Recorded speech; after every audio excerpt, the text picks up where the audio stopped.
DS diving here, April 1st at the Venetian at the Barletta at C3/4.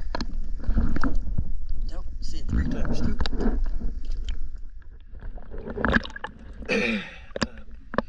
Gonna do a before video.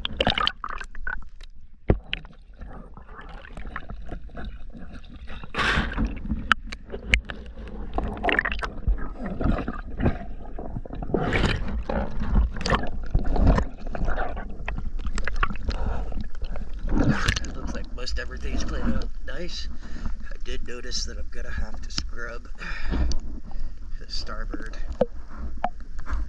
side just where this algae is, right on the water line. With a pad. I think I can do the rest of it with my gloves for now. Let's get her cleaned up and I'll take another video. DS diving. Thank you.